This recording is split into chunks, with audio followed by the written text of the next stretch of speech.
मस्त होंगे, स्वस्थ होंगे और चेक बोर्ड की तैयारी करने में आप लोग बेहतरीन तरीके से लग चुके होंगे। तो मेरे प्यारे प्यारे दोस्तों, बहुत ज्यादा आप सभी बहुत ज्यादा इंतजार कर रहे थे। तो आप सभी मॉडल सेट का इंतजार कर रहे थे। तो हमने आप लोगों के लिए सोशल साइंस का मॉडल सेट जो है सेकेंड हमने जारी कर दिया है ना। और हम उसका ट्यूशन है बच्चों, आप सबों के सामने, आप सबों के समझ हम लेकर आ चुके हैं। तो जल्दी से सारे बच्चे क्या कीजिएगा, एक बार अपने अपने दोस्तों को इसे शेयर कर दीजिए।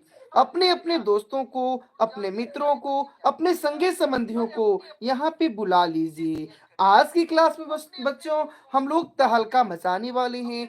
हम आज की क्लास से आपको जो भी प्रश्न करवाएंगे इस मॉडल सेट से विद्यार्थी जी आपका जो है लगभग लगभग कह सकते हैं, तो आपका कह सकते हैं बच्चों, लगभग लगभग आपका जो बोर्ड एग्जाम में जो प्रश्न यहाँ से पूछा जाएगा वो लगभग आपका 40 से 70% तक यहाँ से सारे सवाल मिल सकते हैं। यहाँ से सवाल जो है बच्चों क्या हो सकते हैं, मिल सकते हैं। तो फटाफट एक बार सभी बच्चे क्या कीजिए, इसे इसे दबाकर अपने दोस्तों तक शेयर कर दीजिए, ताकि हम क्या कर सके, आज की क्लास को एक इतिहास बना सके। तो विद्यार्थी जी हम आगे चलते हैं। तो सभी आप सबसे पहले आप सभी देख पा रहे हैं कि प्यारा सा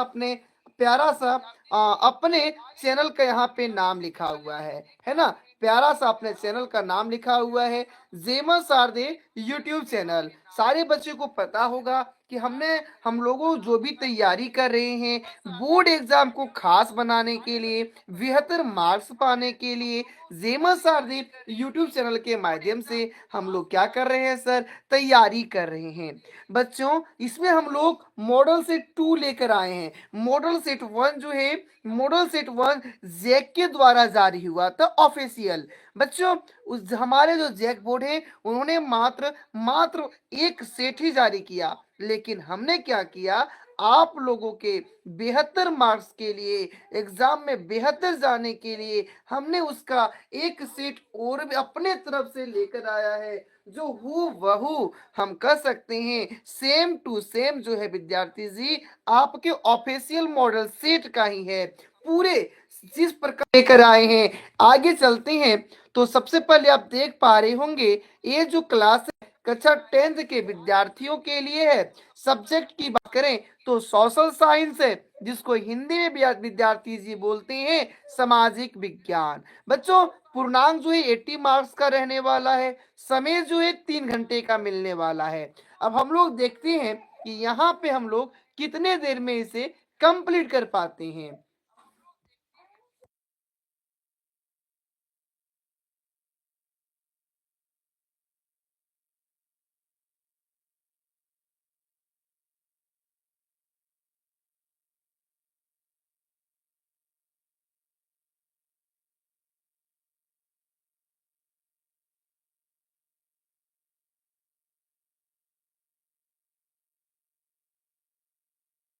तो विद्यार्थी जी अब हम लोग देखते हैं कि कितना देर में हम लोग क्या कर सकते हैं, आज के सेक्शन को कंप्लीट कर पाते हैं। विद्यार्थी जी क्लास स्टार्ट करने से पहले आप सभी से एक बार हाथ जोड़कर निवेदन करते हैं कि प्लीज प्लीज सभी लोग एक बार वीडियो को लाइक कर लीजिएगा, अपने दोस्तों तक शेयर कर दीजिए, और हमारे चैनल पे पहली बार विजिट किए हैं तो प्लीज प्यारे विद्यार्थियों इसे जरूर सब्सक्राइब करके रख लें, ताकि सारे नोटिफिकेशन आप तक मिल सके। तो विद्यार्थी जी ये सारे जो रूल्स हैं आप सभी पहले पढ़ चुके होंगे, मॉडल सेट 1 में देख चुके होंगे।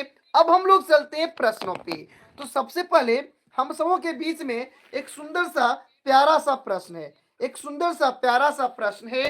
वो प्रश्न क्या है बच्चों, तो सभी लोग अपने अपने मोबाइल स्क्रीन पे देख पा रहे होंगे कि वह जो प्रश्न है विद्यार्थी जी वह कौन सा प्रश्न है, तो हमें बताइए जल्दी से।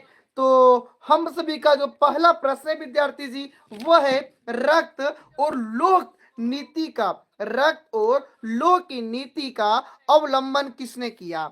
आपको बताना है, आप सभी को बताना है कमेंट में कि रक्त और लोह की जो नीति था, इसका जो अवलंबन था, किसने दिया था, किसने किया था? विद्यार्थी जी, जिन बच्चों को पता होगा वे कमेंट में बताने का प्रयास कीजिएगा कि रक्त और लोह की जो नीति का जो अवलंबन था, किसने किया था? मेजिनी ने किया था, विस्मार्क ने किया था, हिटलर ने किया था, काबूर ने किया था। क्या किन्हीं बच्चे को पता है क्या? तो जल्दी से कमेंट सेक्शन में लिख दीजिएगा। आपको जो ऑप्शन सही लगे जल्दी से वो ऑप्शन क्या कीजिए सर जी, जल्दी से कमेंट में ऑप्शन दबा दीजिए। क्या कोई बच्चे जवाब दीजिएगा, एस या नो? अगर आप कमेंट नहीं कर पा रहे हैं, इसका मतलब है कि आपने हमारे चैनल को सब्सक्राइब नहीं किए हैं। अगर आप हमारे चैनल को सब्सक्राइब किए होंगे तो आपका कमेंट बॉक्स क्या होगा सर? कमेंट बॉक्स खुला होगा और आप आसानी तरीके से सर जी क्या कर सकते हैं? कमेंट कर सकते हैं। तो जल्दी से क्या कीजिएगा, कमेंट सर जी ग्रुप में ऐड कर दीजिए। कुलदीप जी लिख रहे हैं सर जी ग्रुप में ऐड कर दीजिए।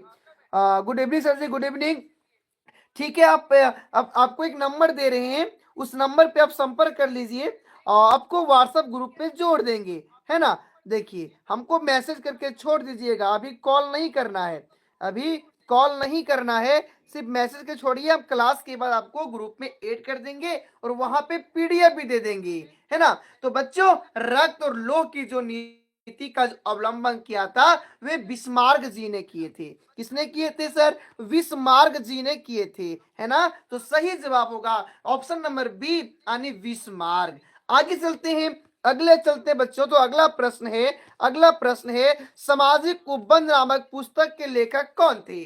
सारे जितने भी क्वेश्चन आज की क्लास में आपको करवाएंगे सारे इंपॉर्टेंट होंगे बच्चों। हमने आपको 2-3 दिन क्लास नहीं दिए, इसका वजह था हम यही मॉडल से तैयार कर रहे थे, है ना? तो सामाजिक उपबंध नामक पुस्तक के लेखक कौन थे? Option Rousseau, Diderot, Montesquieu, Voltaire. जिन बच्चों को सही जवाब पता होगा जरूर आंसर देने का प्रयास कीजिएगा।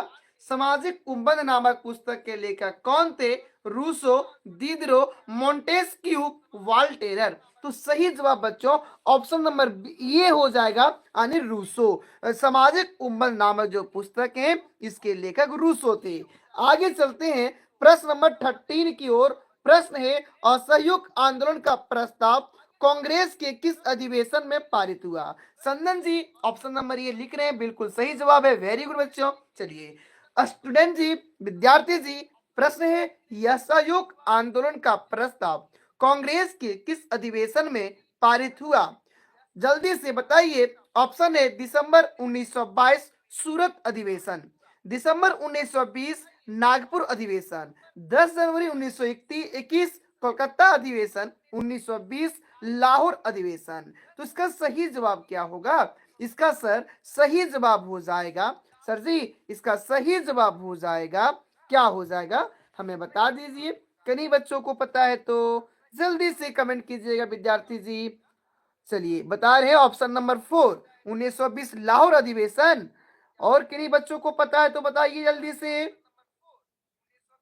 नहीं सर जी, इसका जो सही जवाब होगा दिसंबर 1920 नागपुर अधिवेशन, दिसंबर 1920 नागपुर अधिवेशन इसका सही जवाब होगा। अगले प्रश्न पे चलते हैं। साइमन कमीशन भारत क्यों आया? अब आप लोगों को बताना है कि जो साइमन कमीशन थे वे भारत क्यों आए थे। ऑप्शन सुनिएगा ध्यान से और प्रश्नों का जवाब देने का प्रयास कीजिएगा। नई शिक्षा नीति लागू करने के लिए, लगान से संबंधित नए कानून बनाने, व्यापार से संबंधित कानून बनाने, भारत में संवैधानिक व्यवस्था की कार्यशैली का अध्ययन करने और उसके बारे में सुझाव देने। तो बिल्कुल सही जवाब होगा बच्चों ऑप्शन नंबर डी, भारत में संवैधानिक व्यवस्था की कार्यशैली का अध्ययन करने और उसके बारे में सुझाव देने। चलते हैं अगले प्रश्न की ओर। अगला प्रश्न है विद्यार्थी जी, अगला प्रश्न है विद्यार्थी जी, निम्न में कौन ब्रिटेन उड्स के जुड़वा संतानें हैं? आपको बताना है इनमें से कौन जो है वह ब्रिटेन उड्स की जुड़वा संतानें हैं। तो बच्चों ऑप्शन है संयुक्त राज्य अमेरिका और सोवियत संघ, और इसके बाद बच्चों दो अंतरराष्ट्रीय बैंक IMF और वर्ल्ड बैंक। तीसरा है संयुक्त राष्ट्र संघ और सुरक्षा परिषद। चौथा है G77 और 8। हमारे कुलदीप जी लिख रहे हैं सर ऑप्शन नंबर ए। क्या विद्यार्थी जी ये सही जवाब है क्या? बता दीजिए जल्दी से। तो विद्यार्थी जी इसका सही जवाब होगा ऑप्शन नंबर बी, दो अंतरराष्ट्रीय बैंक IMF और वर्ल्ड बैंक, है ना। चलिए संदेश जी ऑप्शन नंबर डी नहीं, ऑप्शन नंबर बी सही होगा। अगला चलते हैं बच्चों सारे प्रश्न गिनी चुनी हुई प्रश्न लेकर आए, बहुत इंपॉर्टेंट है, सारे बच्चों को देखना अति आवश्यक है। अगर आप अभी नहीं देखते हैं तो एग्जाम के बाद एग्जाम हॉल में आपको पछताना पड़ेगा। चलिए अगला प्रश्न है द्वितीय विश्व युद्ध, द्वितीय सॉरी गलती लिखा हुआ है, द्वितीय विश्व युद्ध के दौरान शक्तियां माना गया, जो ज्यादा धुरी शक्तियां जो थी किन किन देशों को कहा गया? धुरी शक्तियां जो है किन किन देशों को कहा गया? ऑप्शन है Germany Japan Italy, Britain Germany रूस, France Germany Italy, Britain France रूस अमेरिका। बच्चों जवाब होगा जर्मनी जापान इटली। जवाब होगा जर्मनी जापान और इटली, यानी option number A it is the right answer. Okay चलते अगले प्रश्न की ओर चलते हैं और अगला प्रश्न है बंबई में पहली कपड़ा मिल कब स्थापित हुई? मुंबई में जो कपड़ा मिल की जो स्थापना की गई थी सबसे पहली बार सर कब की गई थी? मेरे जिगर के टुकड़ों जल्दी से बताइएगा कि बंबई में पहली बार जो कपड़ा मिल स्थापित की गई थी कब की गई थी? मेरे लल्ला जल्दी से कमेंट सेक्शन में अपना विचार व्यक्त कीजिएगा। देखते हैं अभी तक आपने कितना पढ़ रखा है, आपका कितनी तैयारियां हो चुकी है। इन सारे चीजों का पता आपका इसी क्लास में चलने वाला है, क्योंकि अकेले में आप रहिएगा ना तो आप सोचेंगे कि मेरी पूरी तैयारियां हो चुकी है, हम सब कुछ जानते हैं। लेकिन जब इस कमेंट बॉक्स में अपना मुंह खोलिएगा, कुछ चीजें लिखिएगा, तो आपको पता चलेगा कि आप कितना जानते हैं।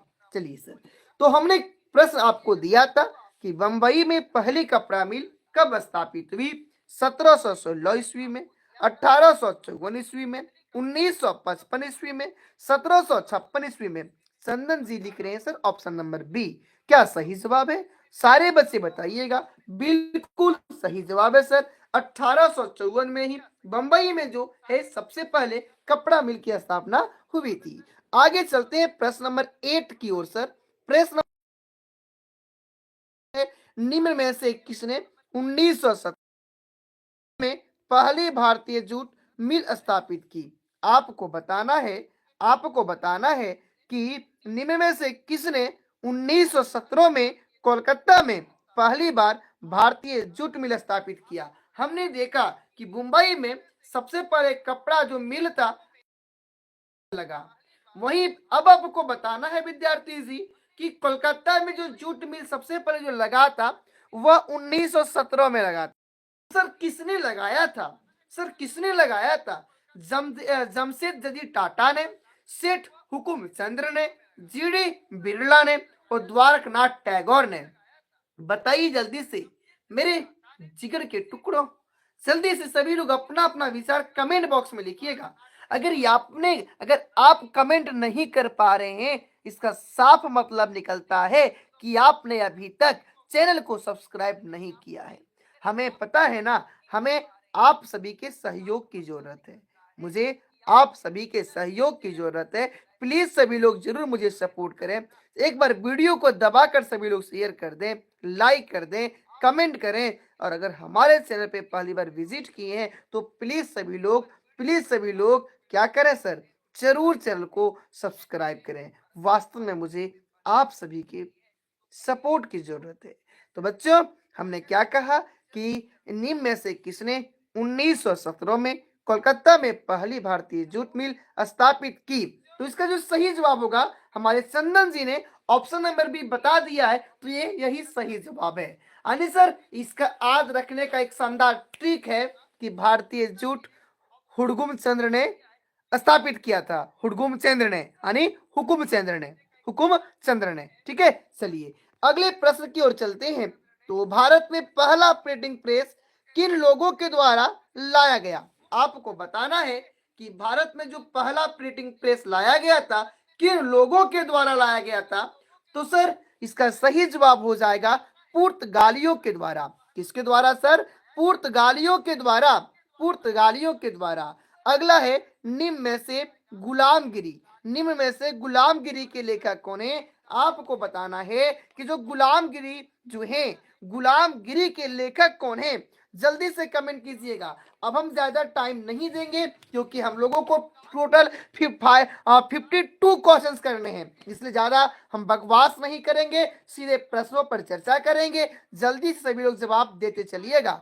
हमने पूछा गुलामगिरी के सही जवाब होगा Jyotiba Phule. Option number C चंदन जी का सही। अगला प्रश्न है भारत में प्रेस का जनक किसे? इस क्वेश्चन जो है ना, एक क्वेश्चन जब हम मॉडल सेट 1 करवा रहे थे, शायद हम मॉडल सेट 1 करवा रहे थे, इसमें इस प्रश्न को कोई किसी बच्चे ने पूछा था कि सर भारत में प्रेस का जनक जो है किसे कहा जाता है? इंपॉर्टेंट है बच्चों इस बार एग्जाम के लिए, है ना। तो सर भारत में जो है प्रेस का जो जनक है वह हिक्की को कहा जाता है। वह सर हिक्की को कहा जाता है। बांगर और खादर, यानी हम लोग भूगोल में चले गए हैं। बांगर किस प्रकार की मिट्टी है? बताइए जल्दी से। बांगर और खादर जो है किस प्रकार की मिट्टी है? तो सर हम सभी जानते हैं कि बांगर और खादर जो है वह जलोढ़ मिट्टी है। जलोढ़ मृदा का जो नई मिट्टी है कहते हैं और पुरानी मिट्टी को खादर कहते हैं। आगे चलते हैं बच्चों। तो अगला कहता है नई जलोढ़ मृदा को क्या कहा जाता है? नई मृदा को क्या कहा जाता है? तो सही जवाब होगा बच्चों बांगर। क्या कहा जाता है? बांगर कहा जाता है। नेक्स्ट प्रश्न है चिपको चिपको आंदोलन जो हुआ था बच्चों, चिपको आंदोलन क्यों हुआ था? टाइम दीजिए सर बताने का। अच्छा, फिर क्लास बहुत लंबी चली जाएगी ना, इसीलिए थोड़ी सी टाइम नहीं दे रहे हैं। बाकी आप सहे तो ले सकते हैं। चिपको आंदोलन का उद्देश्य क्या था? मानवाधिकार, राजनीतिक अधिकार, कृषि विस्तार, संरक्षण। जल्दी से कमेंट कर दीजिएगा, जरा फास्ट कमेंट कीजिएगा सर। चिपको आंदोलन का उद्देश्य क्या था? जल्दी से बताइए, जल्दी से सर कमेंट कीजिए। चंदन जी लिख रहे हैं ऑप्शन नंबर डी वन संरक्षण, बिल्कुल सही जवाब। एक बार सारे बच्चे जोरदार क्लैपिंग कर दीजिएगा, जोरदार क्लैपिंग कर दीजिएगा सर जी। चलें अगले प्रश्न की ओर चलते हैं। अच्छा सर थोड़ी चर्चा एक बात और करते हैं। चिपको आंदोलन की शुरुआत किसने किया था? चिपको आंदोलन की शुरुआत किसने किया था? कुलदीप जी सही जवाब है। एक बार बता दीजिएगा कि चिपको आंदोलन जो है इसकी शुरुआत किसने किया था? तो सर इसका सही जवाब होगा सुंदर सुंदर लाल बहुगुणा ने। सुंदर लाल बहुगुणा ने। और आप लोग कमेंट सेक्शन बता दीजिएगा हमें कि चिपको आंदोलन की शुरुआत थी, चिपको आंदोलन कहाँ किया गया था, है ना। सर अगले प्रश्न की ओर मेरे प्यारे मेरे जिगर के टुकड़ों, हम लोग चलते हैं अगले प्रश्न की ओर। और अगला प्रश्न है मेरे प्यारे लल्ला कि 20 बचाओ आंदोलन क्या था? मेरे प्यारे बच्चों प्लीज सभी लोग एक बार वीडियो को लाइक कर दीजिएगा। प्लीज सभी लोग एक बार वीडियो को लाइक कर दीजिएगा। और मेरे प्यारे बच्चों, मेरे प्यारे बच्चों, अगर चैनल पे पहली बार आए हैं तो प्लीज चैनल को जरूर सब्सक्राइब करें। मुझे आप सबों के सपोर्ट की जरूरत है बच्चों, मुझे आप सभी के सपोर्ट की जरूरत है। आप लोग मुझे एक बार जरूर सपोर्ट करें। हमसे जितना बन पाएगा हम उतना आप लोगों के लिए क्लासेस लेकर आएंगे, उतना आप लोग ये मदद करेंगे बच्चों। बिल्कुल सारे क्लासेस फ्री ऑफ कॉस्ट होंगे। हम जो भी चीजें यूट्यूब पे पढ़ाएंगे वे सारी चीजें हम आपको व्हाट्सएप ग्रुप के माध्यम से सारा पीडीएफ बिल्कुल फ्री में देंगे। अगला हमने प्रश्न किया था कि 20 बचाओ आंदोलन क्या था? तो जल्दी से बता दीजिए। रासायनिक खादों से अधिक उत्पादन, टिहरी के किसानों द्वारा बिना रासायनिक खाद व फसल उत्पादन, हरित क्रांति। एक बच्चा पूछ रहा है सर कितना नंबर लाना है 10 में? हम लोगों का ड्रीम है 450 प्लस। 450 प्लस हम लोगों का ड्रीम है। इस ड्रीम को अचीव करने के लिए अपने आप को झोंक दीजिए, अपने आप को झोंक दीजिए, है ना। चलिए सर तो हमने कहा था 20 बचाओ आंदोलन क्या था, तो इसका सही जवाब क्या होगा, जल्दी से कमेंट सेक्शन में अपने अपने विचार को व्यक्त कीजिए महाशय, जल्दी से।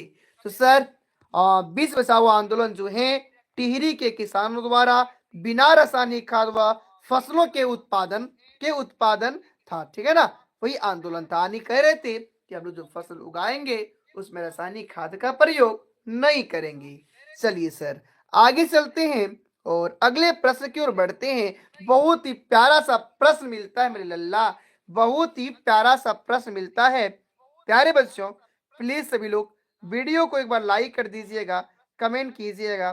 चैनल पे पहली बार आए हैं तो प्लीज चैनल को जरूर सब्सक्राइब करें। मुझे है बच्चों आप लोगों के दुआ की, प्यार की, सपोर्ट की जरूरत है। विद्यार्थी जी किसने कहा है कि बांध जो है आधुनिक भारत के मंदिर हैं, जल्दी से कमेंट कर दीजिएगा। सुभाष चंद्र बोस, भीमराव अंबेडकर, महात्मा गांधी, पंडित जवाहरलाल नेहरू। प्यारे बच्चों हमारे देश के प्रथम प्रधानमंत्री पंडित जवाहरलाल नेहरू जी ने, पंडित जवाहरलाल नेहरू जी ने क्या किए थे, कहे थे कि जो बांध है वह आधुनिक भारत के मंदिर हैं। क्लियर? किन्हीं के पास कोई डाउट है तो मुझसे कमेंट सेक्शन में पूछ सकते हैं। अगला प्रश्न है इंदिरा गांधी नहर, इंदिरा गांधी नहर किस क्षेत्र को पेयजल उपलब्ध कराती है? आप लोगों को बताना है कि इंदिरा गांधी नहर जो है किस क्षेत्र को पेयजल उपलब्ध कराती है, किस क्षेत्र को पेयजल उपलब्ध कराती है, कौन सा सर? इंदिरा गांधी नहर। प्यारे बच्चों तो सारे बच्चों का जवाब आना चाहिए। ऑप्शन नंबर डी चंदन जी ने लगा दिया है, तो बिल्कुल सही जवाब है पश्चिमी राजस्थान। क्या सही जवाब होगा सर? पश्चिमी राजस्थान। अगले प्रश्न की ओर चलते हैं। श्रीलंका में सिंहली देश की कुल आबादी का कितना प्रतिशत है? श्रीलंका जो है, श्रीलंका में जो सिंहली देश है वहां की कुल आबादी का, जो सिंहली वासी हैं वहां की कुल आबादी का कितना प्रतिशत है सर?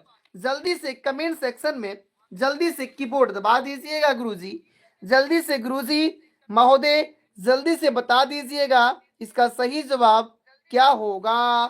जल्दी से मुझे बताने का कष्ट कीजिएगा गुरुजी, इसका सही जवाब क्या होगा, सही जवाब क्या होगा? तो सर श्रीलंका में जो है 74% सिंहली की आबादी थी। कितना परसेंट सर? 74%, 74%, 74% बच्चों। अगला प्रश्न चलते हैं बच्चों और अगला प्रश्न है श्रीलंका में सिंहली भाषी को एकमात्र राजभाषा के रूप में घोषित कब किया गया? यानी श्रीलंका में सिंहली भाषा को राजभाषा घोषित कर दिया गया था, तो कब किया गया? 1957 में, 1959 में, 1956 में, 1953 में। तो सारे बच्चों का जवाब आना चाहिए विद्यार्थी जी। क्या किन्हीं को जवाब देना है क्या? तो जल्दी से कमेंट सेक्शन में जवाब देने का प्रयास कीजिए, और नहीं तो विद्यार्थी जी हम इसके सवालों का जवाब बताएंगे। तो चंदन जी ने सही, बिल्कुल बिल्कुल सही जवाब दिए हैं। इनके लिए एक बार जोरदार क्लैपिंग हो जाए। और सही जवाब बच्चों हो जाएगा 1956 यानी 1956 में। कब सर? 1956 में। अगला प्रश्न की ओर चलते हैं और अगला प्रश्न है प्रांतीय प्रांतीय प्रशासन का संचालन कौन करता है? प्रांतीय का मतलब विद्यार्थी जी, प्रांतीय का मतलब राज्य होता है। अब राज्य का जो कानून व्यवस्था है, राज्य का जो शासन है कौन चलाता है? प्रधानमंत्री, मुख्यमंत्री, राज्यपाल, जिलाधिकारी। विद्यार्थी जी जिलाधिकारी जो होते हैं जिला की देखरेख करते हैं, है ना, और प्रधानमंत्री पूरे देश का करने वाले हैं। तो जल्दी बताइए इसका सही जवाब। बिल्कुल सही जवाब आ रहा है बच्चों का, अरे जिगर के टुकड़ों, बिल्कुल सही जवाब है मुख्यमंत्री। क्या है बच्चों? मुख्यमंत्री जो है इस प्रश्न का सही जवाब है। आगे चलते हैं अगले प्रश्न की ओर और हम लोग पहुंच चुके हैं प्रश्न नंबर 21 में। टोटल प्रश्न बच्चों हम लोग 52 करने वाले हैं। इस क्लास में हम लोग ऑब्जेक्टिव सब्जेक्टिव भी करेंगे और बिल्कुल बेसिक से समझेंगे। रट्टा नहीं मारना है, अपने दिमाग को खोल के बैठिए, सारी चीजों को हम डाल देंगे। आप खोल के बैठिए, सारी चीजों को उसमें हम क्या करेंगे सर, डाल देंगे।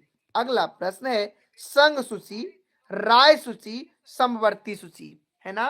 क्या क्या हमने बताया, संघ सूची, राय सूची, समवर्ती सूची। संघ सूची में कानून जो है केंद्र सरकार बनाते हैं, राय सूची में कानून जो है सर राज्य सरकार बनाते हैं, और समवर्ती सूची में कानून कौन बनाते हैं सर, तो दोनों सरकारें मिलकर बनाती है। लेकिन जब दोनों विवाद होता है ना, तो केंद्र सरकार द्वारा बनाया गया कानून ही मान्य होता है। तो यहाँ पे प्रश्न क्या पूछा जा रहा है कि संघ सूची, राय सूची, समवर्ती सूची का उल्लेख संविधान के किस अनुसूची में किया गया है, पांचवी, छठी, सातवीं, आठवीं, क्या होगा विद्यार्थी, जल्दी से कमेंट बता दीजिए, हमें आपके कमेंट का प्रतीक्षा कर रहे हैं।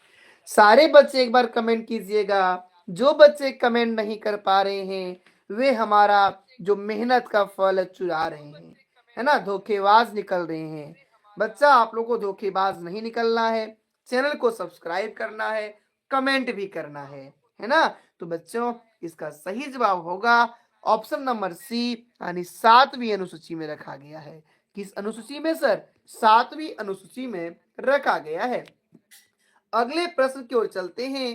प्रश्न है काले दस्ताने और बंदी मुठियां किसकी प्रतीक थी, काले दस्ताने और बंदी मुठियां किसकी प्रतीक थी विद्यार्थी जी, क्रोध की, शांति की, अश्वेत शक्ति की, खुशी की, किसका था सर, जल्दी से कमेंट कीजिए। एक बच्चे ने कमेंट किया है ऑप्शन नंबर सी बिल्कुल सही जवाब है, काले दस्ताने और बंदी जो मुठिया थी वह अश्वेत शक्ति का प्रतीक था, अश्वेत शक्ति का प्रतीक था। विद्यार्थी G M model set official नहीं है, लेकिन हमारे द्वारा जो बनाया गया मॉडल सेट है बिल्कुल ऑफिशियल मॉडल सेट के हूबहू है, और आप लोगों के एग्जाम के लिए मस्ट इंपॉर्टेंट है। यहां से बच्चों आप लोगों के एग्जाम में लगभग 40 से 70% तक प्रश्न मिलने की संभावनाएं बन रही है।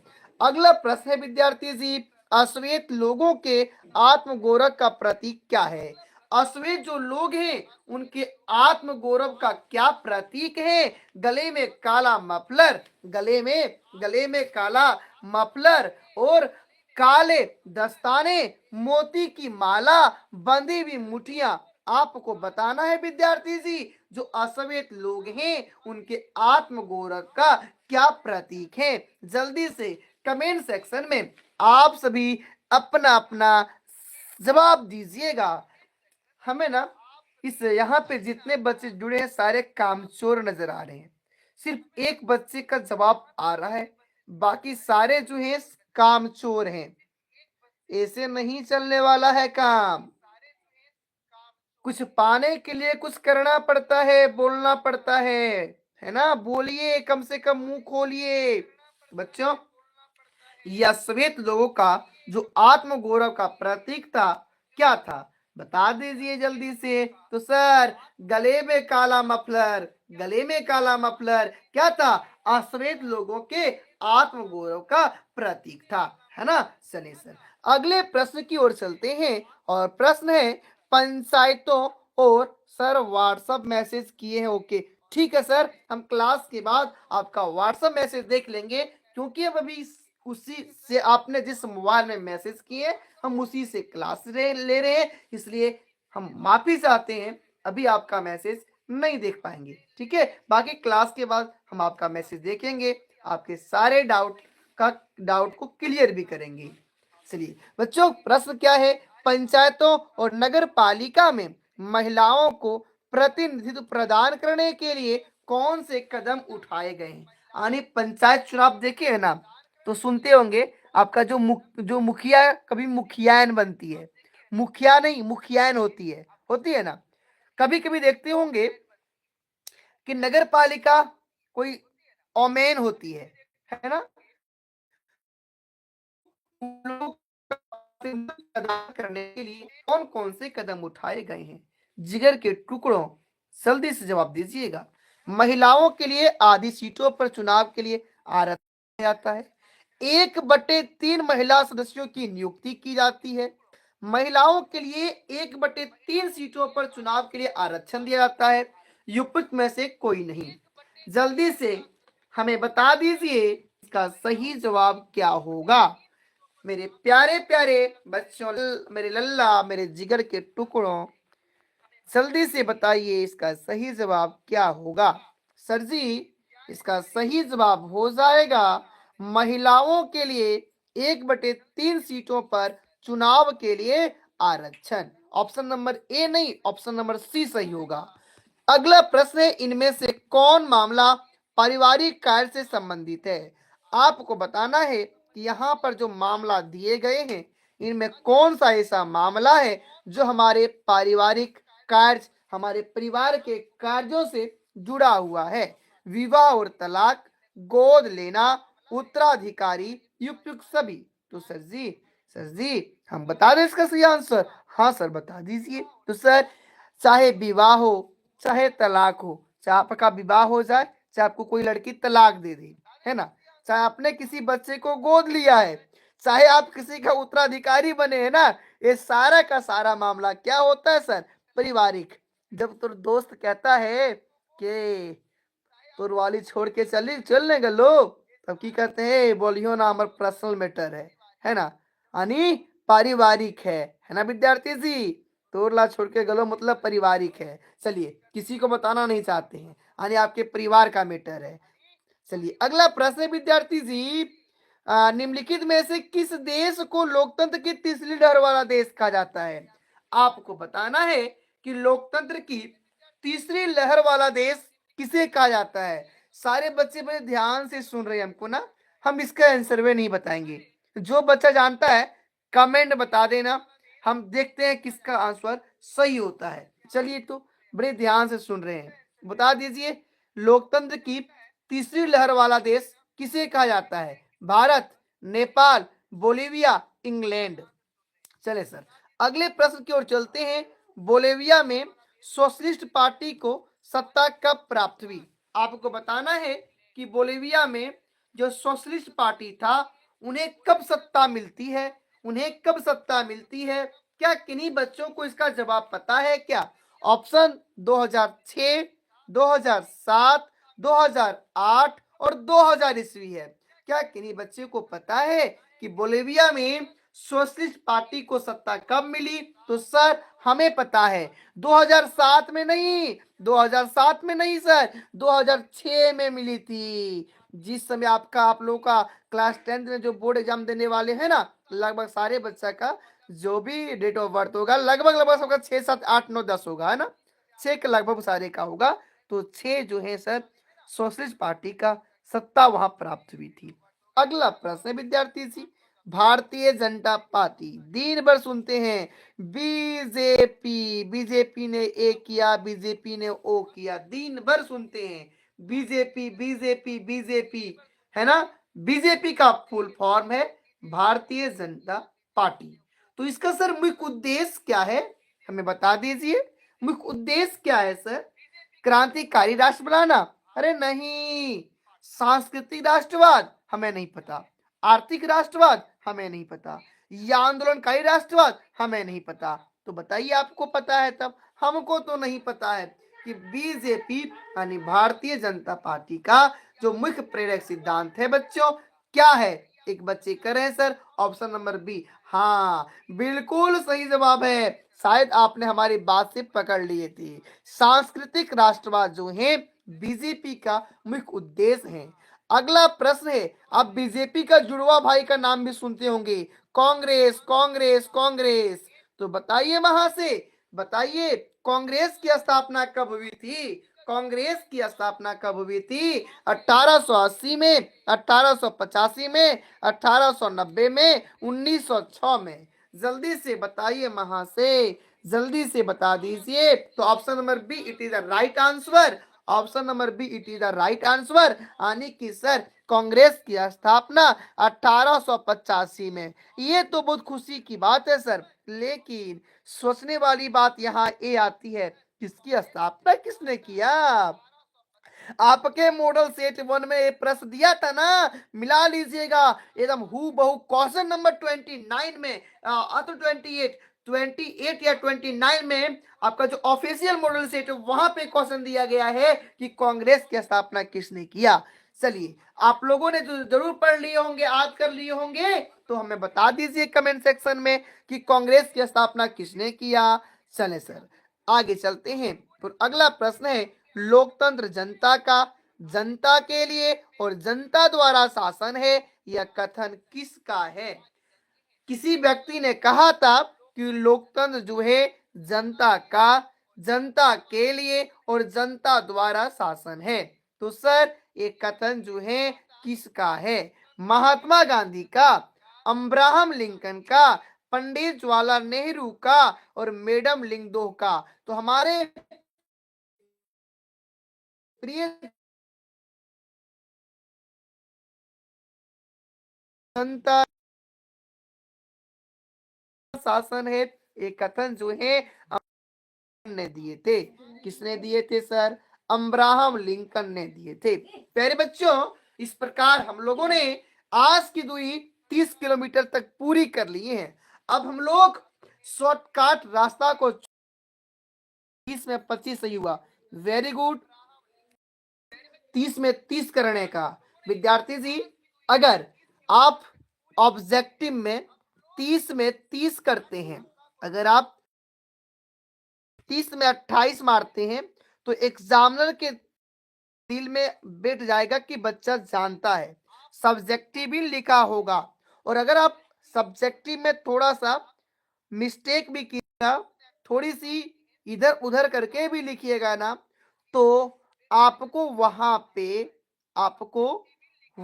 पे कितना सर 50 में से 50 में से मिनिमम भी नंबर मिलेगा, तो 40 नंबर तो मिल ही जाएगा। 40 से 40 से सर 45 मिल ही जाएगा, है ना। तो बहुत ही बेस्ट स्कोर आप लोगों का होने वाला है, बहुत ही अच्छा मार्क्स होने वाला है। थोड़ी सी मेहनत कीजिए। चले, अब बच्चों हम लोग चलते हैं, एक हाईवे रोड में प्रवेश करते हैं ना। अब गांव घर की जो पगडंडी होती है, उस रास्ते को छोड़ते हुए अब चलते हैं हम लोग कहाँ पे, हाईवे में प्रवेश करते हैं। और हाईवे में प्रवेश करेंगे तो यहाँ पे बच्चों हम लोग का दो दो की स्पीड में चलेगा, यानी 2 नंबर वाले पूछा पहले। संग्रह क्या है, जनमत संग्रह क्या है। सारे बच्चे क्लास में पढ़े होंगे किसके बारे में सर, जनमत संग्रह के बारे में, जनमत संग्रह के बारे में। सर इसमें ज्योग्राफी का क्वेश्चन नहीं था, बिल्कुल ज्योग्राफी का क्वेश्चन था।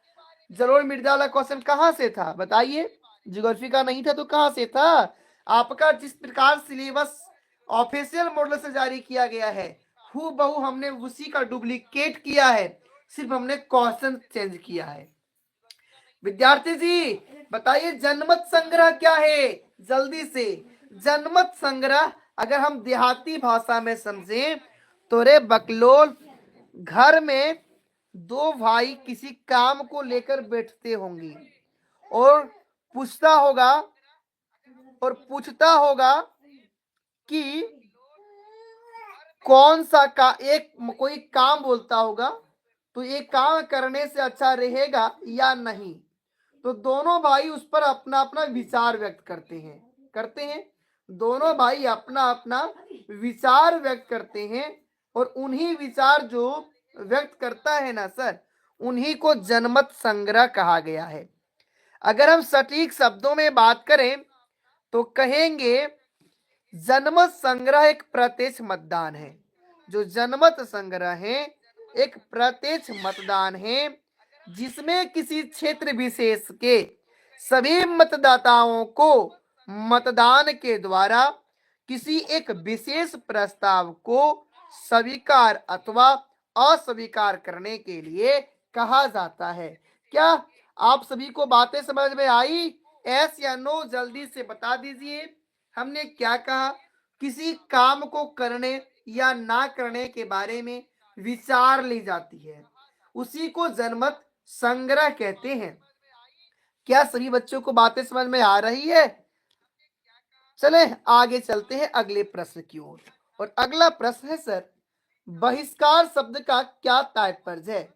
बच्चों, बहिष्कार, बहिष्कार का मतलब किसी चीज को बाहर उठाकर फेंक देना।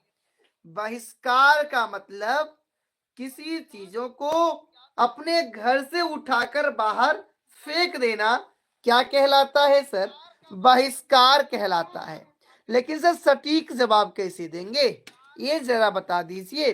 तो मेरे लल्ला, इसका सही जवाब लिखेंगे, बहिष्कार शब्द का मतलब है किसी व्यक्ति, संगठन या देश के सामान या सेवाओं का इस्तेमाल करने से रोकना या इनकार करना। कोई चीजें हैं, हम कहेंगे उसका उपयोग नहीं कीजिए, उसका उपयोग नहीं कीजिए, तो वही कहलाएगा बच्चों बहिष्कार, वही कहलाएगा बच्चों बहिष्कार, है ना। जल्दी से स्क्रीनशॉट आप लोग मारते जाइएगा, और नहीं भी मारेंगे कोई दिक्कत नहीं, हम ग्रुप में पीडीएफ भेज देंगे। अगला प्रश्न है बच्चों आपके भूगोल से। प्रश्न क्या है, जलोढ़ मृदा कितने प्रकार के होते हैं? सबसे उपजाऊ मृदा जलोढ़ मृदा। तो जलोढ़ मृदा जो है बच्चों कितने प्रकार के होते हैं? तो सारे बच्चों का जवाब आना चाहिए। गुरुजी, जलोढ़ मृदा दो प्रकार के होते हैं। पहला जो है खादर है, और दूसरा जो है बच्चों बांगर है। अब आप लोग कमेंट सेक्शन में बताइएगा कि कौन सी मृदा नई मृदा है और कौन सी मृदा पुरानी मृदा है। इसका जवाब देने का काम आप लोगों का है। अगले प्रश्न की ओर चलते हैं विद्यार्थी। तो अगला प्रश्न है, नवीकरणीय और अनवीकरणीय संसाधन में अंतर लिखना है। आप लोगों को बताना है कि नवीकरणीय संसाधन और अनवीकरणीय जो संसाधन है उसमें क्या अंतर है। नवीकरणीय और या नवीकरणीय से बच्चों पहले ए समझिए, नवीकरणीय और या नवीकरणीय से आपको जरा सा एक बात समझिए विद्यार्थी जी। नवीकरणीय का मतलब जिसको नया कर सकते हैं, अनवीकरणीय का मतलब जिसको नया नहीं कर सकते हैं। तो कैसे लिखेंगे? लिखेंगे नवीकरणीय एवं अनवीकरणीय संसाधन में निम्नलिखित अंतर है। एक साइड लिखेंगे नवीकरणीय और दूसरे साइड लिखेंगे अनवीकरणीय। वहीं पे विद्यार्थी जी नंबर 1 देंगे और लिखेंगे इस संसाधन के खत्म होने पर तुरंत बनाया जा सकता है। अगर नवीकरणीय संसाधन समाप्त होते हैं तो इसको हम लोग तुरंत बना सकते हैं, इसको हम लोग तुरंत क्या कर सकते हैं, बना सकते हैं। जस्ट इसी का ऑपोजिट है अनवीकरणीय संसाधन। इस संसाधन के खत्म होने पर तुरंत नहीं बनाया जा सकता है, इसे बनाने में विद्यार्थी जी लाखों करोड़ों वर्ष लग जाते हैं। इसके बाद हम लोग विद्यार्थी जी लिखेंगे दूसरे पॉइंट पे, क्या लिखेंगे इस बात को समझिए। लिखेंगे कि जल वायु इसके उदाहरण है। जल वायु जो है नवीकरणीय संसाधन का उदाहरण है विद्यार्थी जी। और वहीं पे यह नवीकरणीय संसाधन के बारे में क्या करें, इसके उदाहरण जो है इसके उदाहरण हो जाएंगे। चलें, क्या सभी बच्चे को बातें समझ में आ रही है, यस या नो? मेरे जिगर के टुकड़ों जल्दी से कमेंट करके बताइएगा। अगले प्रश्न की बात करते हैं। तो प्रश्न है सत्ता के, प्रश्न है बच्चों सत्ता के क्षैतिज वितरण से क्या तात्पर्य है। आपको बताना है कि जो सत्ता के क्षैतिज वितरण है उससे क्या तात्पर्य है।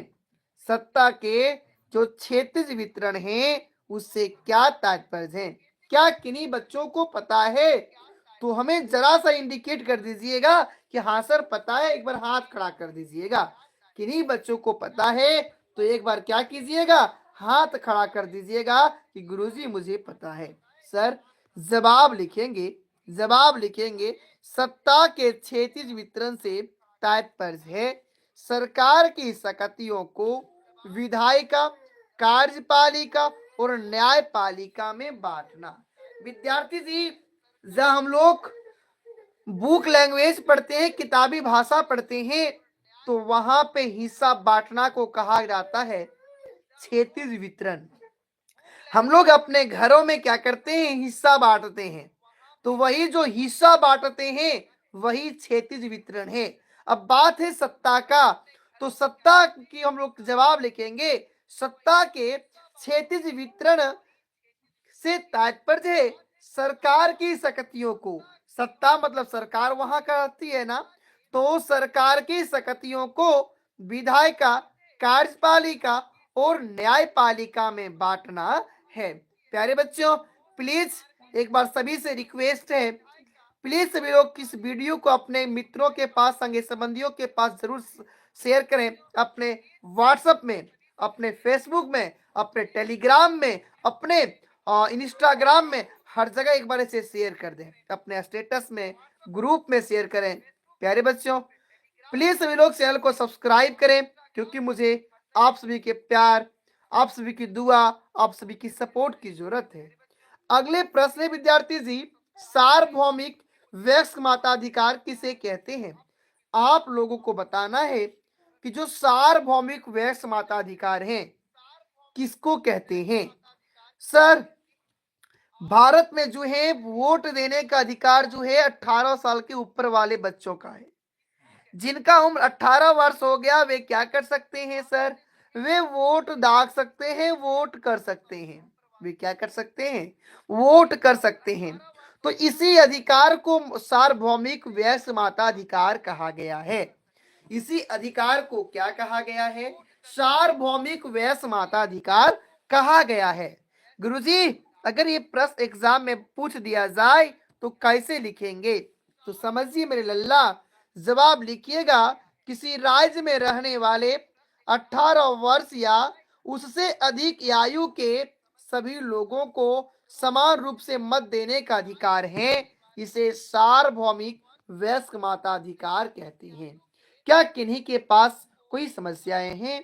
क्या सारे बच्चों को बातें समझ में आ रही है? एस या नो जल्दी से जवाब दीजिएगा। क्या सारे बच्चों को बातें समझ में आ रही है? तो लिखिएगा एस सर, लिखिएगा एस सर। चले आगे प्रश्न की ओर चलते हैं विद्यार्थी जी। और अगला प्रश्न है, मानव विकास सूचकांक से आप क्या समझते हैं? आप लोगों को बताना है कि जो मानव विकास सूचकांक है उसका मतलब क्या होता है। जवाब लिखेंगे, मानव विकास सूचकांक, जिसको शॉर्ट में बोलते हैं HDI, मानव विकास सूचकांक एक सांख्यिकी उपकरण है। कौन सा उपकरण है मेरे लल्ला? सांख्यिकी उपकरण है, जिसका इस्तेमाल किसी देश के सामाजिक और आर्थिक विकास का आंकलन करने के लिए किया जाता है ना। चले सर अगले प्रश्न की ओर बढ़ते हैं। प्रश्न नंबर 38 पर हम लोग पहुंचते हैं और प्रश्न है सर, उपभोक्ता सुरक्षा कानून 1986 क्यों बनाया गया? 1986 में हम उपभोक्ताओं के लिए कानून बनाया गया। सर, उपभोक्ता किसे कहते हैं? जो किसी सामान को खरीदता है, किसी सामान को खरीदता है उसको उपभोक्ता कहते हैं।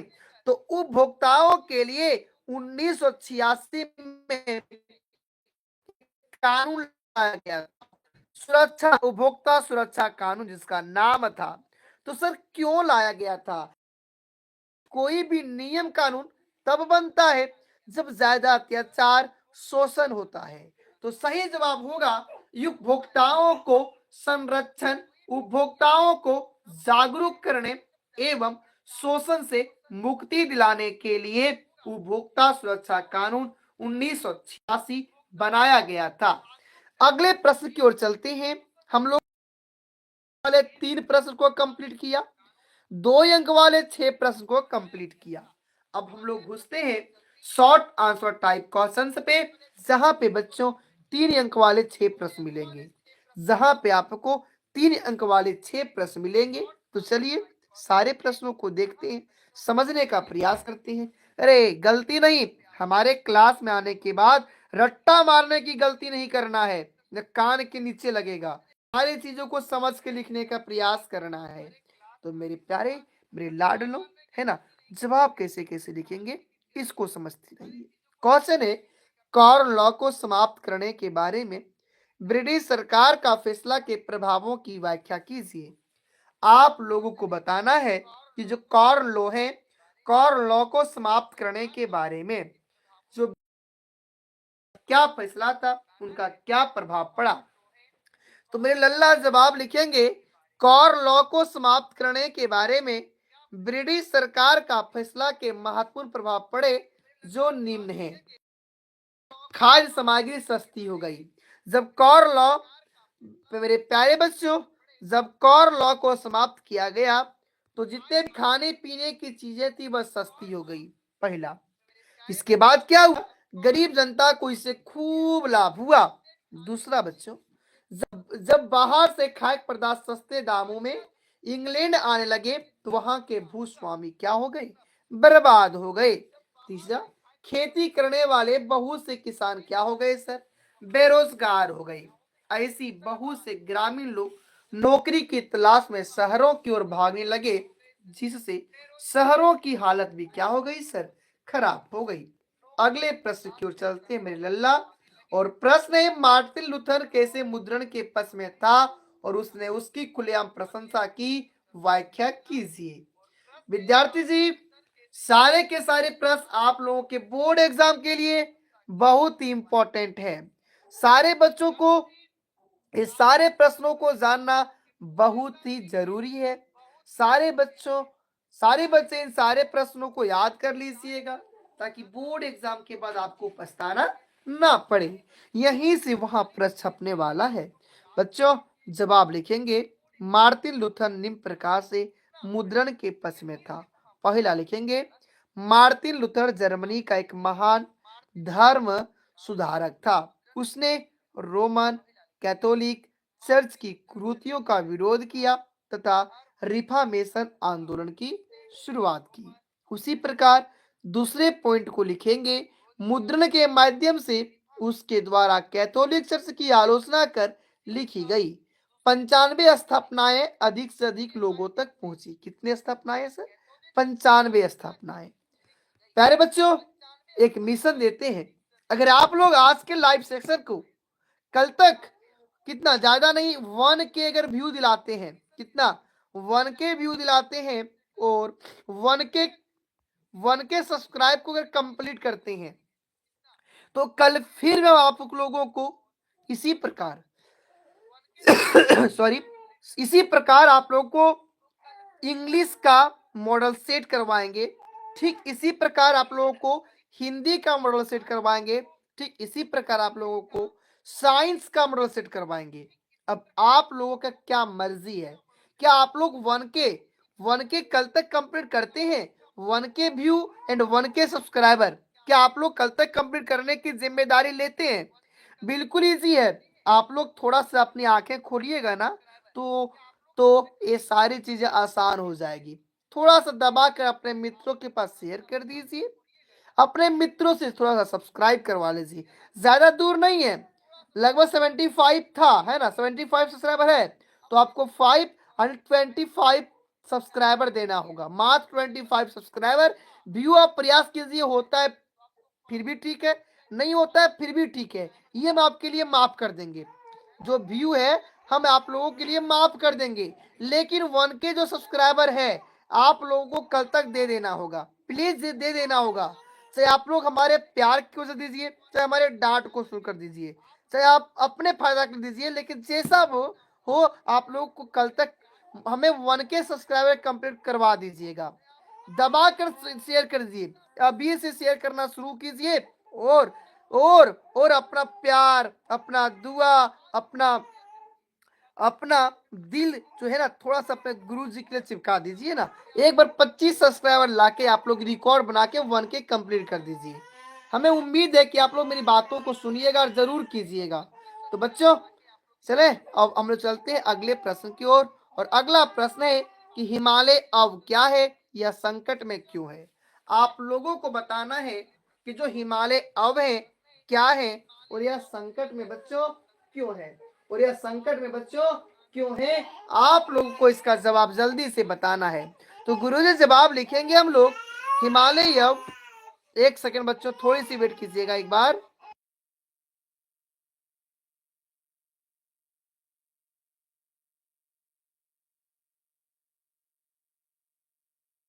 तो बच्चों हमने हम बता रहे थे आप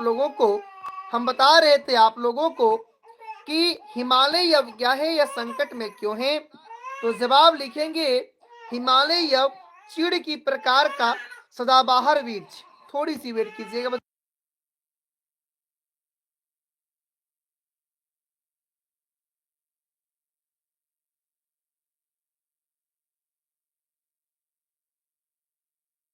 विद्यार्थी जी, हम आप लोगों से बता रहे थे कि हिमालय अब क्या है। तो हिमालय अब जो है चीड़ की प्रकार का, आनी बच्चों, एक प्रकार का वृक्ष है चीड़, देवदार सुने तो सदाबहार वृक्ष जिसको कहते हैं, एक औषधीय पौधा है। हिमालय अब जो है एक औषधीय पौधा है जो हिमाचल प्रदेश और अरुणाचल प्रदेश के कई क्षेत्रों में पाया जाता है। प्यारे बच्चों, हिमालय अब क्या है। तो हिमालय अब एक औषधीय पौधा है जो हिमाचल प्रदेश और अरुणाचल प्रदेश के कई क्षेत्रों में पाया जाता है। पेड़ की छाल, पत्तियों, टहनियों और जड़ों से टकरसोल नामक रसायन निकाला जाता है। तो इसे कुछ कैंसर रोगों के उपचार के लिए प्रयोग किए जाते हैं। हिमालय अब क्या है। तो हिमालय अब एक औषधीय पौधा है, लिखेंगे। इसके बाद इसका उपयोग जो है कैंसर को ठीक करने के लिए, कैंसर रोगों के उपचार के लिए किया जाता है। इससे बनाई गई दवाई विश्व में सबसे अधिक बिकने वाली कैंसर औषधि है। इसके तहत निष्कासन से इन वनस्पति जाति को खतरा हो रहा है, बहुत ज्यादा में इसको निकाला जा रहा है, जिसकी वजह से इसे क्या है बच्चों, खतरा है। अगले प्रश्न की ओर चलते हैं।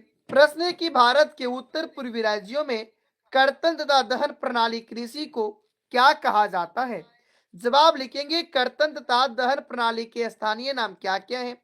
तो असम, मेघालय, मिजोरम तथा नागालैंड में इसे हम लोग झूम कहते हैं, मणिपुर में पामलू कहते हैं और छत्तीसगढ़ अंडमान निकोबार में इसे दीपा कहते हैं, है ना। अब चलते हैं बच्चों हम लोग अगले प्रश्न की ओर। अगला प्रश्न बच्चों, यहाँ पे अगर ये प्रश्न नहीं पूछे तो कौन सा प्रश्न पूछ सकता है। तो बच्चों 42 नंबर का जो प्रश्न पूछेगा हम आज आपको लिख के दे रहे हैं। आज की क्लास में आपको जो हम बता देंगे वहां से बाहर नहीं जाएगी। तो बच्चों एक तो जो है झूम खेती से प्रश्न पूछ सकता है, दूसरा चावल के लिए भौगोलिक परिस्थिति ये नहीं पूछे तो गेहूं का, चाय का, है ना, और गन्ना का, ये पे चार चीजें कंप्लीट अगर कर लेते हैं चावल का, तो गारंटी है कि आप लोगों का यहां से 3 नंबर ले लेंगे। कितना नंबर ले लेंगे सर, 3 नंबर ले लेंगे। तो जवाब कैसे लिखेंगे इस बात को समझ लीजिए। लिखेंगे चावल की खेती के लिए अनुकूल भौतिक दशाएं। नंबर 1, धान के पौधों को 25 यानी 25 डिग्री से 30 डिग्री सेल्सियस तक के तापक्रम वाले वातावरण की आवश्यकता होती है। वहीं पे दूसरे पॉइंट पे लिखेंगे कि धान के खेती को विकसित होने के लिए 100 सेंटीमीटर वर्षा की आवश्यकता होती है। कितने वर्षा की, 100 सेंटीमीटर वर्षा की आवश्यकता होती है। तीसरे पॉइंट में धान की खेत में 10.25 सेंटीमीटर पानी भरा रहना चाहिए। और चौथे पॉइंट में चिकनी एवं दोमट मिट्टी चावल की खेती हेतु उपयुक्त मानी जाती है। धान की खेती हेतु पौधे तैयार करना, उखाड़ना, रोपण का काम मजदूरों द्वारा किया जाता है। तो इस प्रकार आप लोग लिख के 3 नंबर आसानी से प्राप्त कर सकते हैं। 3 नंबर के लिए आपको कौन कौन से प्रश्न तैयार करना है। तो पहला जो है चावल की भौगोलिक दशा तैयार करना है, दूसरा में गेहूं का, गेहूं के बाद तीसरा जो है गन्ना का करना है, तीसरा गन्ना का करना है, एक झूम खेती वाले प्रश्न को कर लेना है, और एक चाय वाले एक, अगर इतने प्रश्न को ध्यान पूर्वक देख लेते हैं ना तो 3 नंबर आपका कंप्लीट है। और सारे प्रश्न आसान है, सारे के सारे प्रश्न क्या है, आसान है। तो चले सॉरी अगले प्रश्न की ओर बढ़ते हैं।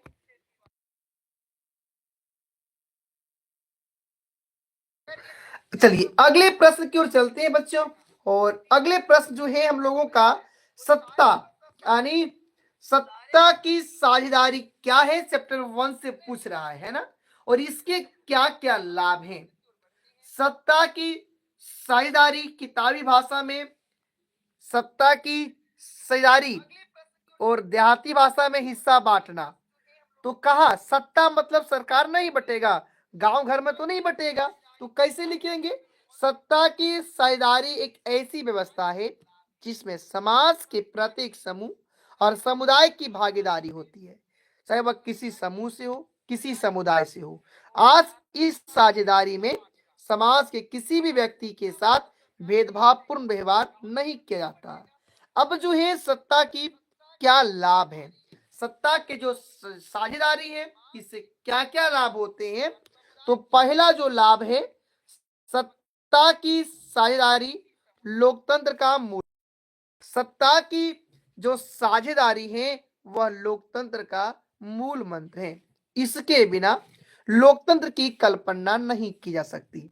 इसके बिना जो लोकतंत्र है उसकी कल्पना नहीं की जा सकती है। अगला, लोगों की शासन की प्रक्रिया में सहभागिता से देश जो है बच्चों मजबूत होता है। देश क्या होता है, मजबूत होता है। अगले पॉइंट, समाज में शांति बनी रहती है।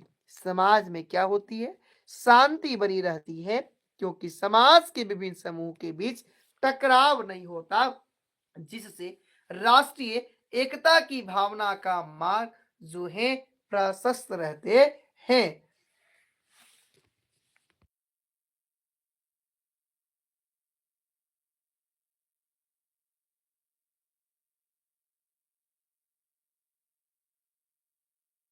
तो विद्यार्थी जी अब हम लोग चले प्रश्न नंबर 44 की ओर चलते हैं। और प्रश्न है, सांप्रदायिकता राजनीति के विभिन्न रूपों का वर्णन करें। सांप्रदायिक राजनीति के रूप, पहला, सांप्रदायिक के आधार पर राजनीति करने वाले लोग नेता होती हैं, है ना। दूसरा, संप्रदाय के आधार पर राजनीतिक दलों का निर्माण या अलग अलग खेमों में बढ़ जाती हैं।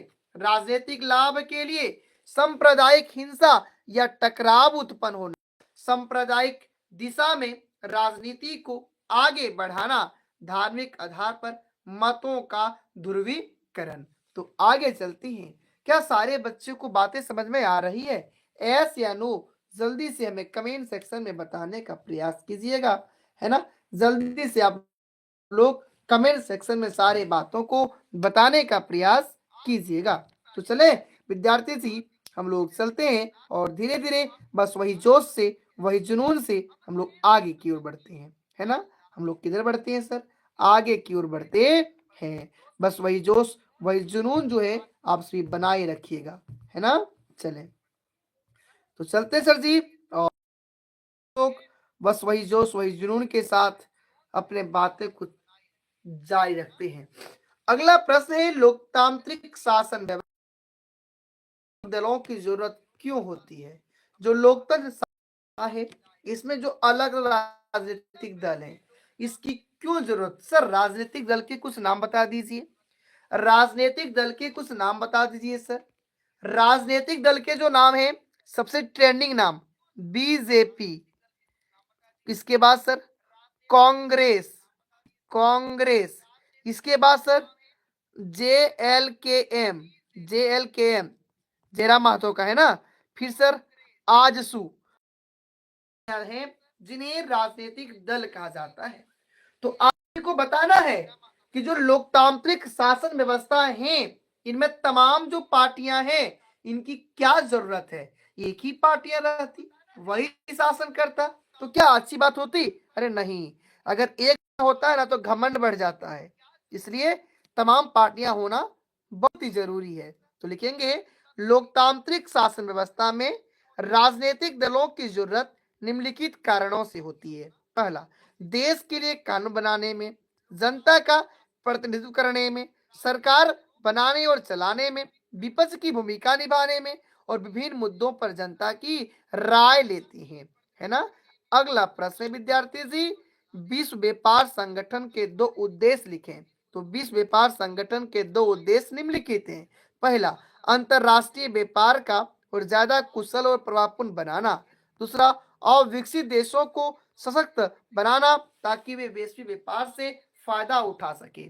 तो मेरे प्यारे बच्चों, इस तरह हम लोगों ने क्या किया, इस तरह हम लोगों ने टोटल जो है 46 प्रश्न आने की 30 प्रश्न हम लोगों ने किया 1 नंबर का, 6 प्रश्न हम लोगों ने किया 2 नंबर का, और 6 प्रश्न हम लोगों ने किया 3 नंबर का। अब बारी है सर 5 नंबर वाले प्रश्न का। तो चलते हैं जल्दी दौड़ के उसी पे, जल्दी चलते हैं। दीर्घ उत्तरीय प्रश्न, लॉन्ग आंसर टाइप क्वेश्चंस, है ना। चले, प्रश्न है सर, मारियान और जर्मनिया कौन थी जिस तरह उन्हें चित्रित किया गया है उसका क्या महत्व था। सर, ये प्रश्न जो है अभी तक जैक बोर्ड में एक बार ही पूछा गया है, वो सर 2009 में पूछी गई थी, 2009 में पूछी गई थी। इसलिए इस बार की संभावनाएं बन रही है कि दौड़ के एग्जाम आप लोगों का गला लगने वाली है। तो चलिए गला लगा लीजिएगा। मारियान और जर्मनिया दो नारियों के चित्र हैं, उन्हें राष्ट्रों के रूप में चित्रित किया गया है। किसके रूप में? राष्ट्रों के रूप में। फ्रांसीसी कलाकारों ने फ्रांसीसी न्याय और गणतंत्र जैसे विचारों को व्यक्त करने रूपकों का प्रयोग किया है। किसका प्रयोग किया है? नारी रूपकों का। नारी रूपक को मारियान कहा गया। जो नारी रूपक हैं उन्हें मारियान कहा गया, और ये जो मारियान थी ईसाई धर्म का प्रसिद्ध नाम था। मेरे प्यारे प्यारे लाडलो, फिर आपको पैराग्राफ चेंज करके लिखना है, इस तरह जर्मेनिया जर्मन राष्ट्र का रूपक बन गई। इस तरह जो जर्मनिया थी वह जर्मन राष्ट्र का रूपक बन गई। चाचुर से अभिव्यक्तियों में जर्मेनिया बलूत पत्तों का मुकुट पहनती है, क्योंकि जर्मन में बलूत पत्तों को वीरता का प्रतीक माना जाता है। किसका प्रतीक? वीरता का प्रतीक माना जाता है। अब हम लोग महत्व लिख के डैश करेंगे और लिखेंगे जिस तरह से मारियान और जर्मनिया को चित्रित किया गया उसका काफी महत्व है। मारियान की प्रतिमा को स्वतंत्रता, एकता और इंसाफ का प्रतीक माना गया है। इसलिए मारियान की प्रतिमाएं फ्रांस के सार्वजनिक चौक पर लगाई गई ताकि जनता को एकता के राष्ट्रीय प्रतीक की आती रही। मारियान की छवि सिक्कों और डाक टिकटों पर अंकित की गई। फिर से पैराग्राफ करना है मेरे लाडलों, और लिखना है ठीक इसी प्रकार जर्मेनिया का चित्र स्वतंत्रता, शक्ति, बहादुर, मुकाबले की तैयारी, शांति की इच्छा और एक नए युग के सूत्रपात का प्रतीक है। जर्मनिया के चित्र के माध्यम से जर्मनी की जनता को यह सब संदेश मिलता रहता है। मेरे प्यारे बच्चों, हमने आपको एक टारगेट दिया। क्या दिया? कि अगर आप लोग किसी प्रकार के हिंदी हिंदी और इंग्लिश का मॉडल सेट चाहते हैं तो इसके लिए आप लोगों को एक छोटा सा काम करना होगा। वो काम क्या था? तो पहला काम था कि आज आप लोगों को टोटल 1K सब्सक्राइबर कंप्लीट करने हैं। कितना? 1K जो सब्सक्राइबर है कंप्लीट करने हैं।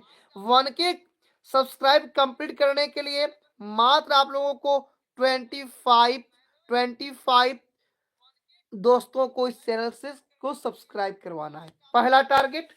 दूसरा टारगेट 1K व्यू का दिए थे, 1K व्यू का दिए थे। अगर आप लोग 1K व्यू नहीं भी करवाते हैं हम माफ करेंगे, लेकिन जब तक 1K सब्सक्राइबर नहीं होगा तब तक अब हम इस चैनल पे वीडियो डालेंगे ही नहीं, नहीं डालेंगे। नहीं, हम ऑफलाइन क्लास में बच्चों को पढ़ा लेंगे, ऑफलाइन पढ़ा लेंगे और ऐप पे पढ़ा लेंगे, लेकिन यूट्यूब पे वीडियो नहीं डालेंगे। ना ही हम व्हाट्सएप पे कोई पीडीएफ भेजेंगे, एकदम नहीं तो नहीं भेजेंगे। तो प्लीज क्या कीजिएगा, थोड़ी सी अपनी दया दीजिए, अपनी दया, प्यार, दुआ थोड़ी सी हमें दिखा दीजिए, है ना। अपना प्यार थोड़ा सा, अपना दिल जो है ना, ये दिल निकाल कर थोड़ा हमको दे दीजिए और मात्र 25 बच्चों को ले आइए। कितना? मात्र 25 बच्चों से चैनल को सब्सक्राइब करवा दीजिए ताकि अपना जो फैमिली हो 1K का हो जाए। कितने का सर? 1K का हो जाए। अब चलते हम लोग प्रश्न नंबर 48 पे। प्रश्न है, बहिष्कार के विचार का क्या तात्पर्य है? गांधी जी ने यह सहयोग आंदोलन को वापस लेने का फैसला क्यों लिया? हमने पहले कहा था बहिष्कार क्या है, असहयोग क्या है। चलिए फिर से जान लीजिए सर, किन्हीं चीजों को घर से उठाकर बाहर फेंक देना बहिष्कार कहलाता है, किसी की सहयोग ना करना यह असहयोग कहलाता है। जवाब कैसे लिखेंगे, इसको समझिए। लिखना है बहिष्कार के विचार का तात्पर्य है किसी के साथ संपर्क रखने और जुड़ने से इनकार करना या गतिविधियों में हिस्सेदारी, चीजों की खरीद व इस्तेमाल से इनकार करना है। प्यारे बच्चों पैराग्राफ चेंज करके लिखिएगा, गांधी जी ने यह सहयोग आंदोलन को वापस लेने का फैसला निम्न कारणों से लिया। पहला, महात्मा गांधी अहिंसा शांतिपूर्ण समर्थक करते थे। यह सहयोग आंदोलन के तहत अलग अलग जगहों पर आंदोलन होना शुरू हो गया था। 1922 का चोरा चोरी हत्याकांड में 22 सिपाहियों की हत्या कर डालना, चौकी थाने में आग लगा देना। महात्मा गांधी को लगा कि अब अंग्रेज भी हिंसक हो उठेंगे और आतंक का राज स्थापित हो जाएगा और निर्दोष लोग मारे जाएंगे। पैराग्राफ चेंज करके लिखिएगा वहां से, अतः इन्हीं सभी कारणों से यह सहयोग आंदोलन को 1922 में वापस ले लिया गया। यस तो 46 ऊपर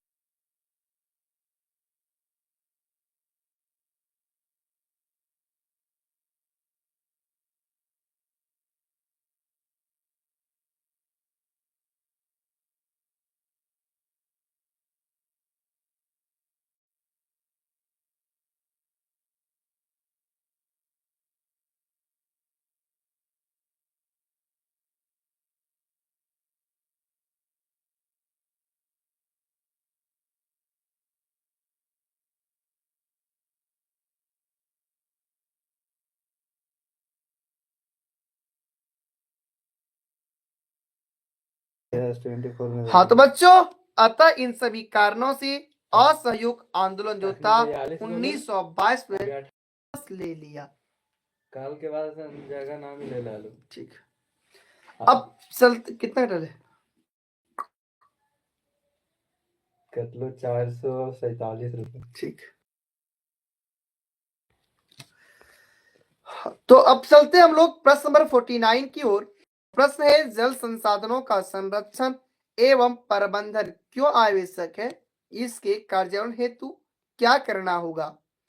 बच्चों जवाब लिखेंगे, जल संसाधनों का संरक्षण एवं प्रबंधन निम्न कारणों से आवश्यक है।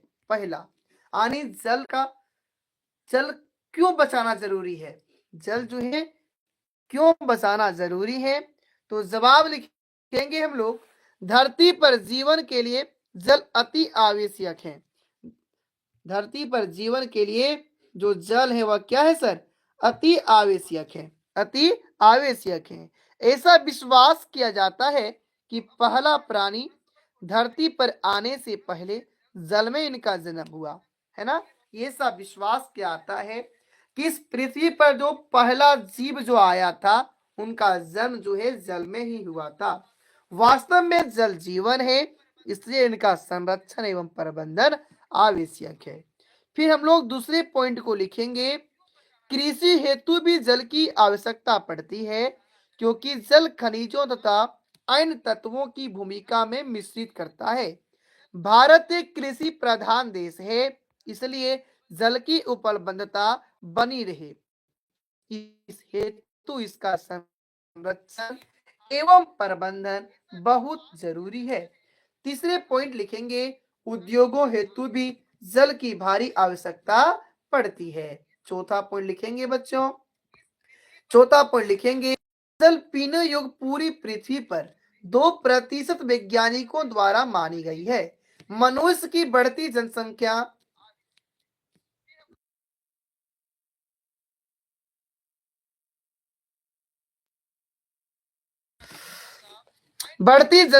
एवं शहरी जीवन शैली में पीने योग्य पानी एवं पर्याप्त मात्रा में जल की आवश्यकता रोज बनी रहती है, जिस हेतु जल का संरक्षण एवं प्रबंधन करना क्या है सर, आवश्यक है। अगले पॉइंट पर लिखेंगे, पारितंत्रों के बचाव हेतु भी जल का संरक्षण आवश्यक है। पैराग्राफ चेंज करके लिखेंगे, अतः उपयुक्त कारणवश जल संसाधनों का संरक्षण एवं प्रबंधन बहुत आवश्यक है। प्यारे बच्चों, अब पैराग्राफ सेंड कीजिएगा और दूसरे प्रश्न का जवाब दीजिएगा। इनके कार्यान्वयन हेतु निम्नलिखित कदम उठाया जाना चाहिए। निम्नलिखित कदम उठाया जाना चाहिए। पहला, छत पर गिरने वाले पानी को इकट्ठा करना चाहिए। दूसरा, वर्षा जल का संग्रहण कर उसका पुनः उपयोग करना चाहिए। तीसरा, अत्यधिक मात्रा में पेड़ पौधे लगाना चाहिए। चौथा, विद्युत का कम से कम उपयोग करना चाहिए। इन उपयुक्त साधनों द्वारा इकट्ठे किए गए पानी को गंदा होने से बचाना चाहिए ताकि आवश्यकता पड़ने पर इसका सदुपयोग किया जा सके। प्यारे बच्चों, क्या हम आगे बढ़ सकते हैं? हाँ सर, आगे बढ़ सकते हैं। और अब हम लोग प्रवेश कर चुके हैं प्रश्न नंबर 50 में, जहां पे बेहतरीन प्रश्न क्या बोलते हैं इसको, बहुआ वाला प्रश्न है कि शासन के संघीय और एकात्मक स्वरूप में क्या क्या मुख्य अंतर है, इसे उदाहरणों के माध्यम से स्पष्ट कीजिए। तो लिखेंगे हम लोग, शासन के संघीय और एकात्मक स्वरूप में निम्नलिखित अंतर है। एक तरफ एकात्मक सरकार, दूसरे तरफ संघीय सरकार लिखेंगे। एकात्मक सरकारों में शासन एक ही स्तर का होता है, जस्ट इसका ऑपोजिट संघीय सरकार में है। इस सरकार में, इस संघीय सरकार में जो है दो स्तरों की सरकारें होती है, दो स्तरों की सरकारें होती है। दूसरा पॉइंट, शक्तियों का केंद्रीकरण होता है, केंद्र के पास सारी शक्तियां होती है। उदाहरण के सर जापान। संघात्मक में लिखेंगे, संघात्मक में लिखेंगे, संघात्मक सरकार में शक्तियां का विभाजन केंद्र व प्रांत के बीच होता है। उदाहरण के लिए सर भारत। क्या आप लोग इन सारी चीजों को लिख सकेंगे? एस या नो? हाँ सर, लिखेंगे। आगे चलते हैं तो दूसरे पॉइंट बच्चों लिखेंगे, एकात्मक सरकार में संविधान लिखित भी हो सकता है और यह लिखित भी हो सकता है, लेकिन संघात्मक में संविधान जो होते हैं सर वह लिखित होती है। अगला जो है, एकात्मक सरकार छोटे देशों के लिए उपयुक्त है, जबकि संघात्मक सरकार जो है बड़े देशों के लिए उपयुक्त है। इस व्यवस्था में केंद्रीय सरकार राज्य को विशेष आदेश नहीं दे सकते और संघीय शासन व्यवस्था में केंद्रीय सरकार जो है प्रांतीय या स्थानीय सरकार को आदेश दे सकती है। उदाहरण के तौर पर बात करें तो भारत में केंद्रीय सरकार जो है प्रांतीय और स्थानीय सरकार को क्या कर सकती है? आदेश दे सकती है। इसमें नागरिकों को इकहरी नागरिकता प्राप्त होती है।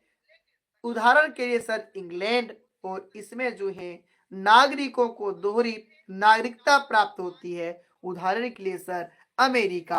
आगे चलते हैं और प्रश्न नंबर 51 मिलता है, दबाव समूह और राजनीतिक दल में क्या अंतर है?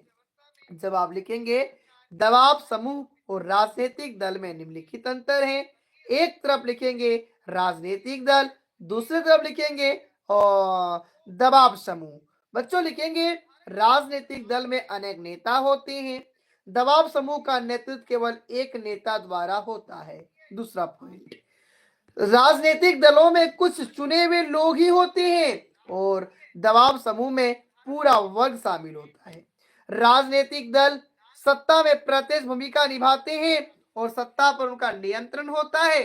राजनीतिक दल सत्ता में प्रत्यक्ष भूमिका नहीं निभाते और सत्ता पर उनका नियंत्रण नहीं होता है। प्यारे बच्चों, अब चौथे पॉइंट को लिखेंगे, राजनीतिक दलों के पास शक्ति होती है, इसे जड़ें गहरी होती है और दबाव समूह जो है केवल जनता की शक्तियों पर निर्भर करता है। प्यारे बच्चों, अब हम लोग आ चुके हैं अंतिम प्रश्न पे और सबसे अंतिम प्रश्न है प्रश्न नंबर 52, सड़क परिवहन के 3 गुण बताइए। सड़क परिवहन के 3 गुण बताइए। तो लिखेंगे, सड़क परिवहन के 3 गुण निम्नलिखित हैं। पहला, सड़क परिवहन की पहुंच छोटे छोटे क्षेत्रों तक होती है। दूसरा, सड़क परिवहन मध्यम दूरी तय करने का एक अहम साधन है। तीसरा, उपलब्ध करा सकती है। तो प्यारे बच्चों, आज की क्लास में हम लोगों ने टोटल 52 प्रश्न, चाहे 1 नंबर वाले प्रश्न की बात हो, चाहे 2 नंबर वाले प्रश्न की बात करें, चाहे 3 नंबर प्रश्न वाली बात करें, या तो 5 नंबर वाले प्रश्न की बात करें, हम लोगों ने ऑफिशियल ऑफिशियल मॉडल सेट जैसे हु बहू हम लोगों ने सामाजिक ज्ञान के मॉडल सेट 2 को कंप्लीट कर चुके हैं। अब जिन बच्चों को इसका पीडीएफ चाहिए वे हमसे संपर्क करके क्या कर सकते हैं, पीडीएफ प्राप्त कर सकते हैं। सर हम आपसे संपर्क कैसे करेंगे? तो हमसे संपर्क करने के लिए 76 83 88 15 80 इस नंबर पे कांटेक्ट करके, इस नंबर पे बच्चों, एक सेकेंड रुकिएगा, एक सेकेंड, नंबर क्या था सर, एक बार फिर से दोहरा देते हैं, 7673881580। आप लोग क्या कर सकते हैं, इस नंबर से संपर्क करके बिल्कुल फ्री में सारे इंपॉर्टेंट मॉडल सेट प्राप्त कर सकते हैं। और हाँ, एक इंपॉर्टेंट बातें हैं विद्यार्थी जी, अगर ये आप लोग इसी प्रकार के हिंदी हिंदी साथ ही इंग्लिश का मॉडल सेट सॉल्यूशन चाहते हैं, हमारे द्वारा गैस क्वेश्चन पेपर चाहते हैं, तो इसके लिए आप लोगों को कोई तो फी नहीं देना पड़ेगा, कोई फी तो देना नहीं पड़ेगा, लेकिन एक छोटा सा आपके गुरुजी के लिए काम करना होगा। वो काम क्या है सर? आज कल मॉर्निंग तक आप लोगों को 1K सब्सक्राइबर पूरा करवा देना है, 1K सब्सक्राइबर पूरा करवा देना है। 1K सब्सक्राइबर पूरा कराने के लिए मात्र 25 विद्यार्थियों से पीछे छूटे हैं। तो इस 25 विद्यार्थियों तक वीडियो को शेयर करना आपका काम है, इन 25 लोगों तक वीडियो शेयर करना आपका काम है, और इन 25 से चैनल को सब्सक्राइब करवाना आपका काम है। चाहे आप अपना ईमेल आईडी बनाकर करें, चाहे अपने माता पिता, अपने भाई बहन, अपने संगे संबंधियों, अपने दोस्तों के मोबाइल से करें। आप चाहे तो अगर आपके पास 2-3 ईमेल आईडी है वहां से भी इसको कर सकते हैं। अगर आपके कोई दोस्त है उनसे भी करवा सकते हैं। आपके चाचा चाची, घर में माता पिता, भाई बहन के पास मोबाइल है तो आप वहां से भी कर सकते हैं। कुल मिला के आप लोगों को 25 सब्सक्राइबर देना है तो देना है ना। हम जितना नहीं जानते हैं, आप लोगों को देना है तो देना है। हमें सुबह तक क्या आप लोग दे रहे हैं? Yes sir. हमें उम्मीद है कि आप लोग अपने गुरुजी का कहना जरूर मानिएगा। और विद्यार्थियों जी, चलिए वही जो जुनून से अपनी पढ़ाई में लगे रहिए और बोर्ड एग्जाम के ड्रीम 450+ को क्या कीजिए सर, हिट कीजिए, कंप्लीट कीजिए। क्या अब हम आप लोगों से विदा ले सकते हैं? क्या अब हम आप लोगों से विदा ले सकते हैं? तो चले विद्यार्थी जी, फिर से हम आप लोगों से मिलेंगे कल की क्लास में, बस यही जोश यही जुनून के साथ, यही जोश यही जुनून के साथ। तो विद्यार्थी जी, सभी को बाय बाय, सभी को नमस्ते, bye bye, thank you, love you बच्चों। आप लोग 1K सब्सक्राइबर प्लीज जरूर कंप्लीट करवा दीजिएगा। कब तक सर? मॉर्निंग तक। ओके बाय, थैंक यू बच्चों, लव यू।